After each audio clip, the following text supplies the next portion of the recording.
c'est vraiment dangereux. Je vais vous dire combien de projets maintenant sont en suspens. Je connais un ami qui m'a parlé. Ils ont un projet qui devait prendre 1 million de dollars. Alors, avec l'ancienne formule, c'était 16 000 dollars qu'ils devaient payer pour l'autorisation de bâtir. C'était 8 000 dollars qu'ils devaient payer pour l'autorisation de bâtir. Mais maintenant, ils sont à plus de 30 000 dollars. Le maître d'ouvrage se sent bloqué. Il s'est dit, mais comment expliquer ça? Il a même pensé que l'ami voulait l'arnaquer. Quand l'ami lui a amené le nouvel arrêté, le maître d'ouvrage, il s'est fâché. Il a dit, non, non, non, si c'est comme ça, on s'arrête. Mais c'était manque à gagner.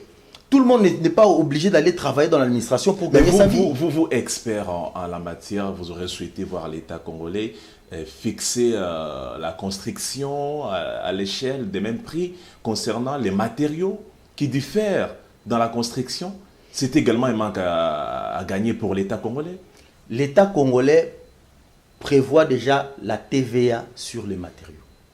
Vous comprenez? Mais actuellement même, en termes de matériaux de construction, il y a une exonération. L'État exonère pour permettre pour faciliter les initiatives privées. Le Premier ministre Sama Lukonde venait encore de renouveler cette exonération en termes de ciment et consorts. Donc c'est comme si vous donnez dans la main droite et vous voulez retirer dans la main gauche. Non. La taxation sur la valeur ajoutée taxe les matériaux dans le domaine de bâtir.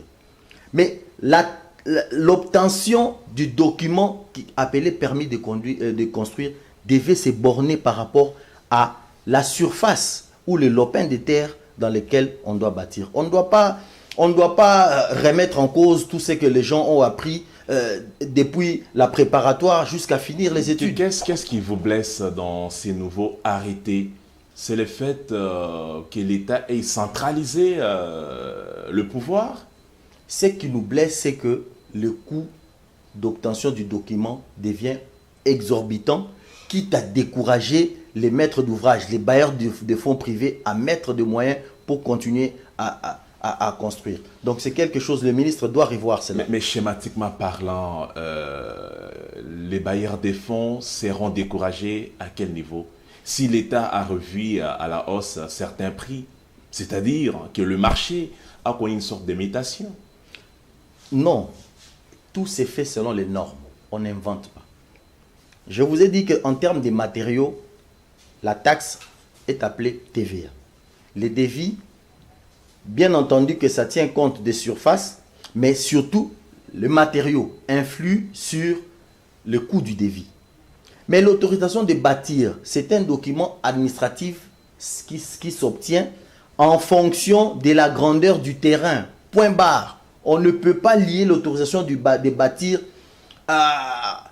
aux matériaux. Je suis convaincu que si cet arrêté était passé en Conseil des ministres, je connais des ministres un peu aguerris dans ces histoires, ils auraient peut-être dit, montrer aux deux ministres qui ont proposé cette loi qu'il y avait un problème. Et surtout s'il y avait un ministre technicien, cette loi ne passera pas. C'est quelque chose qui vient même décourager les initiatives privées. Et ça combat même la vision du chef de l'État qui veut qu'on puisse former des jeunes millionnaires. Vous doutez de l'intelligence, des excellences qui ont concouru dans les domaines qui est le vôtre. Je parle sous votre réserve. On ne parlerait pas d'intelligence. La connaissance est sectorielle. C'est un secteur que certainement les ministres n'ont pas eu la bonne information. Ils devaient approcher les spécialistes du domaine. Il y a des associations, des ingénieurs dans divers... Ils devaient approcher, il faut parler, il faut dialoguer avec les acteurs du secteur pour ne pas pondre des choses qui énervent en termes de faisabilité. Maintenant, ça aura pour but, soit les gens vont commencer à construire sans chercher à obtenir ces documents, quitte à avoir des problèmes, ou deux, les gens vont commencer à falsifier le coût du devis. Mais ils seront poursuivis. Mais il y aura de problèmes. Alors, l'État ne doit pas s'enfermer dans des problèmes. Quand le chef de l'État veut que les gouvernements prennent des réformes, c'est pour faire baisser le coût de la vie. Ce n'est pas pour compliquer le coût de la vie. Ce que les ministres ont fait, ils ont compliqué maintenant le coût de la vie. Parce qu'on passe d'une valeur qui était acceptable à une valeur exorbitante, ce qui n'est pas normal. D'après vous, ce que les excellences ont fait, on cite le ministre Nicolas Kazadi, le patron des finances, on cite également le ministre Pissouma Bilou, ce qu'ils ont fait, et cela n'est pas une bonne chose, même si la chose n'est pas entendue de cette oreille dans l'entendement des ministres qui ont agi dans ce sens. Mais sur le plan juridique, à quoi est-ce que ça blesse?